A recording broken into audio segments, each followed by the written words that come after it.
Welcome to Lecture 11 on the totalitarian regime in Russia, communism. We start off. Communism comes out of the decay of Russian society and its collapse under the strains of World War I.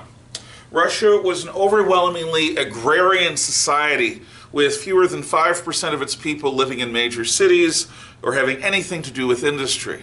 It is a medieval society focused on throne, altar, and field, with a few exceptions in the cities and with a Frenchified upper class.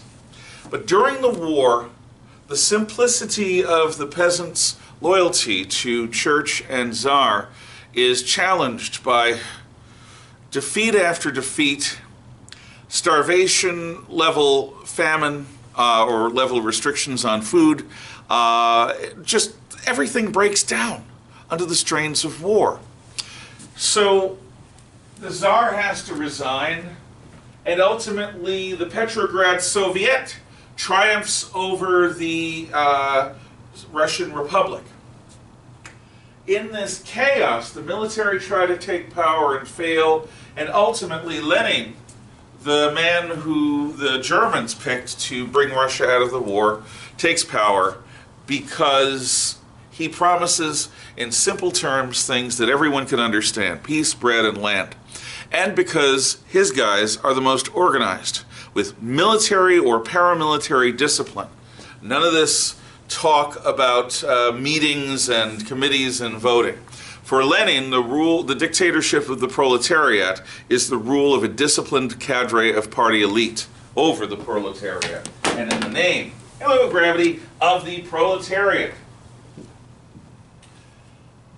Now, when the Russians take power, or when the Bolsheviks take power over Russia, many idealists are invited to contribute their creative ideas. And these Bolshevik visions are pretty stunning. The goal, of course, is to produce nothing less than the new Soviet man. A human being purged of greed, venality, egotism, and all the other old sins, and instead motivated by a common generosity, not out of a fear of a retributive God, but out of a desire to use this one and only life in this material world to make the world a better place for all people. Very idealistic, the idea of a humanity purged of its darker and baser natures through acts of purposeful dedication and will. This is what Don Quixote might have called the impossible dream. Then you have a guy, a painter named Kazimir Malevich, who paints, and I'll attach this along with the other attachments that go with this video, or these videos on totalitarian Russia, a painting called White on White. Listen closely. It's a white rectangle on a white field. Take all your notions of art, of design, of proportion, of naturalism, of aesthetics, and throw them out the window. White on white, baby. A new aesthetic for a new age, for the new Soviet man. An architect named Tatlin is given or actually takes on the task of building a monument to the Third Socialist International, which is the origin point of the Bolshevik Party.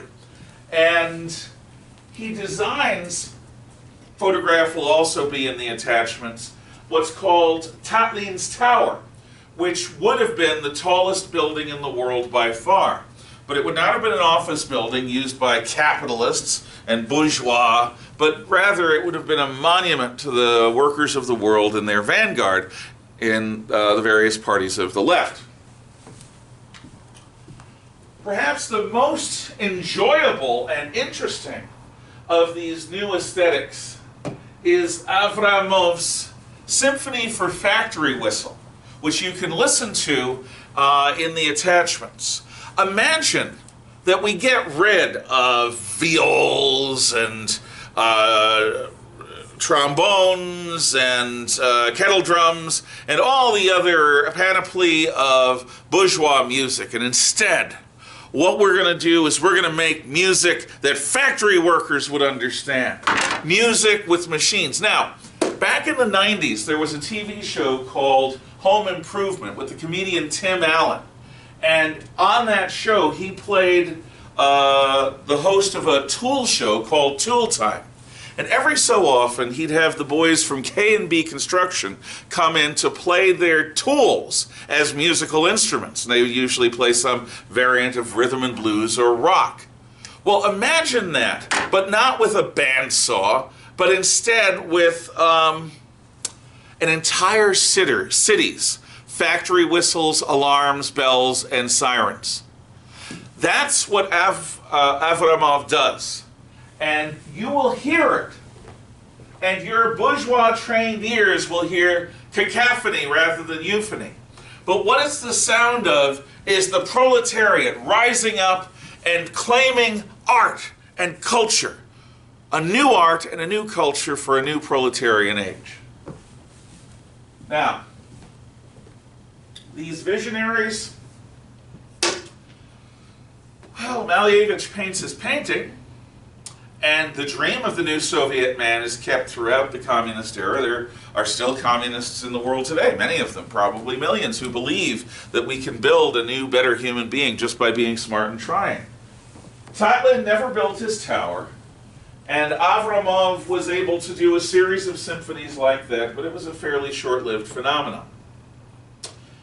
Now we shift from the visionaries, who most of them are either driven out by Stalin or killed in his purges, if they were foolish enough to stay in the Soviet Union, through the 1930s, to the real world. In the real world, it's a world of red versus white in the Russian Civil War. The Bolsheviks control Petrograd and Moscow and the center of Rodina, the motherland, the heart of Russia. In the south, officers of the old imperial army gather in the lands of the Don Cossacks to build a new force called the Volunteer Army, later the Armed Forces of South Russia, led by General Anton Ivanovich Denikin, whose intention is to build a unified Russian constitutional republic. There are some monarchists with him, though, that want to restore the royal family with the Tsar's brother, or some relative of the Romanovs, to take power. In the east, a legion of Austro-Hungarian prisoners, self-selecting as identifying as Czechs by culture, this is the Czechs of Czechoslovakia, today's Czechia, come together to form the Czech Legion.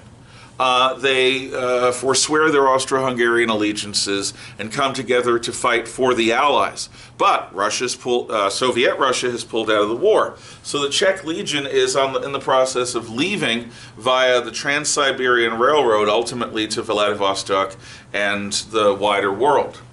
But they get involved in the Civil War because a series of Red Guards basically try messing with them. Not a good idea, because the Czech Legion is the most disciplined armed force east of the Ural Mountains. The Czech Legion ultimately becomes the heart of a force led by Russian Admiral Kolchak, whose goal is to establish a unified Russia, but Kolchak himself was probably more of a monarchist than Denikin. So that's South Russia and Siberia and Eastern Russia. In the Baltic states, a German-backed general named Yudenich, later Miller, is going to help the Baltic states to rebel and stay out of Soviet hands. In Poland, Marshal Józef Piłsudski is at the heart of a Polish nationalist army that is going to fight in 1920 at Warsaw, and in the Miracle of the Vistula, repel the Soviets from attack. And in Finland, Marshal Mannerheim leads the White Guards in a war of independence, not only against Soviet Russia, but against Red Guards within Finland. Finally, in the north, up here near Archangel, the British help a White Russian force, an anti-Soviet force, but that ends up going nowhere. But the problem with these anti-communist Russians, these white Russians, is they do not unify. Denikin, in the name of unity, swears allegiance to Admiral Kolchak, but their forces never combine, and they all end up attacking at different times. Kolchak attacks in the spring and summer of 1919. His star is already descending by the time Denikin is ready to attack from South Russia and get to Oryol, about 200 miles south, I think it's about 200 miles south of Moscow. And his high point is in October of 1919. The Poles fight in 1920. And the problem with both Denikin and Kolchak is they want a unified Russian Empire. But the national groups that fight with them, for example, the Don Cossacks, the Kuban Cossacks, the Cossacks that serve in Asia, the Poles, the Balts, and the Finns, they don't necessarily want to be part of a unified Russian state. They want their own national country. So the white Russians never cohere around a leader, an organization, or an idea. Divided we fall. As Abraham Lincoln once said, a house divided against itself cannot stand. By 1923, the last white Russians are on the Crimean Peninsula under General Peter Wrangel, and they evacuate to become emigres if they survived, mostly in France, but throughout Europe, and some even come to America. We shall continue from there in the next lecture.